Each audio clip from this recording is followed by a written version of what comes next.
When the SNES was first released in North America, no one could stop playing games like Super Mario World, F-Zero, SimCity, or Final Fantasy IV. However, one game released within the same time frame that didn't get as much hype at the time was Actraiser. As an action platforming and simulation hybrid, the title turned a lot of heads nevertheless and proved that console games didn't have to be as formulaic in the 16-bit era as they had been before. As far as story goes, this one is definitely cut from a different cloth than most SNES games that were localized in North America. The tale centers upon God, the protagonist who has recently lost an epic battle against Satan and his 6 lieutenants, and has retreated to his sky palace. While he recovers, Satan divides the world into 6 portions, one for each of his minions. To regain his former glory, God must visit and rebuild civilizations that have since lost faith in him. In the North American version of the game, God was renamed as the Master, and Satan was renamed as Tanzra. This was done to remove the overt religious references, which Nintendo of America would have nothing to do with back then. There are also more minor changes done to ensure this vision, such as Stars of David being removed from some of the level designs.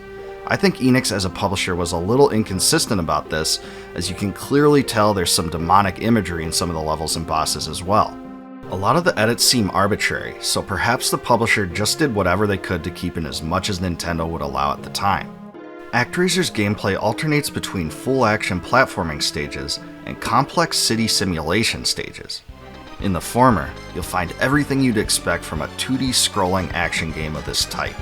There are platforms to jump across, enemies to defeat, and obstacles to move past. Your character has a life meter, and there are also enemy health meters for the bosses. These stages are actually pretty similar to what you'd find in a Castlevania game. I thought the designs of each of the levels were on point as well, because they all have a different feel. There are forests, deserts, caverns, and fortresses, and none of it felt monotonous. The bosses for each of the side-scrolling stages were also well done. Who could forget the Pharaoh, who attempts to drop his giant head upon the main character? I guarantee if you played this game back then, you'd remember this. I also remember Minotaurus and his giant golden axe. Far from reskins, each of the bosses have unique attack patterns that you must adapt to. Furthermore, all their animations and sprites were well crafted to fit the game's theme of good versus evil. As far as the simulation mode goes, the player must make a complex series of decisions that affect civilizations. Every action you take in this mode is designed to encourage the prosperity and growth of the civilization in question. In a way, it's a bit reminiscent of SimCity. While you make construction choices, the angel protagonist is also used to defend each civilization from enemies by using ranged attacks. Landscape hurdles and natural disasters can keep civilizations from expanding, so you have to use your own responses to negate them. For instance, you can use rainfall to grow crops, and this is a good way to expand. Probably the best mechanic in Actraiser is that your character in the action platforming modes progresses in strength based on advancement during the simulation sections. For instance, in the simulation mode you can gain levels that increase your health and magic ability.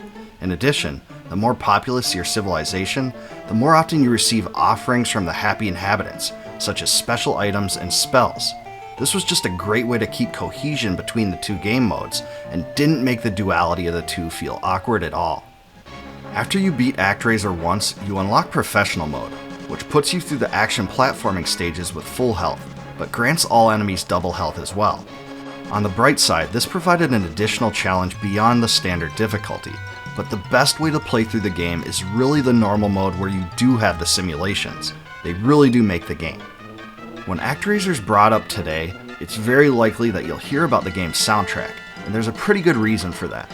It was the masterwork of Yuzo Koshiro, now considered one of the most important innovators in video game history. It offers a good combination of aggressive and soothing tunes, all of which fit into their place in the game. Also, I guarantee if you talk to someone who played the game back in the day, they'll remember the title's main theme. It really stands out.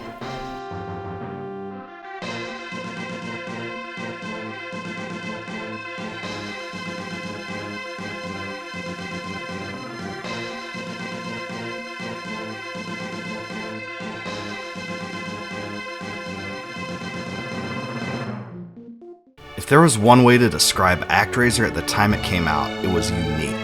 And really, it still is today. There's just not much like it. The title's combination of different gameplay types was unparalleled at the time, and was executed with great success. The launch of the 16-bit era was a time of risk and innovation, and Actraiser was a big part of that age. The developers took quite a few risks with some of the game's mechanics, but thankfully the title holds up much better than many SNES games of its time.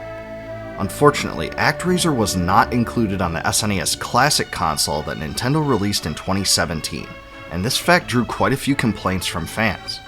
Regardless, the original cart isn't too expensive today, and any retro game enthusiast can pop it into a console and get the same enjoyment now that they did back then. Developer Quintet followed Actraiser up with its sequel, Actraiser 2, in 1993. Fans were surprised to learn that it was designed so differently from the original game by removing the simulation gameplay entirely and utilizing action platforming only. This was a polarizing decision to say the least.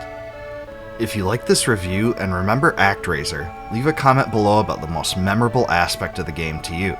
If you like my videos, please subscribe to my channel and click the bell below to be alerted upon the addition of new ones.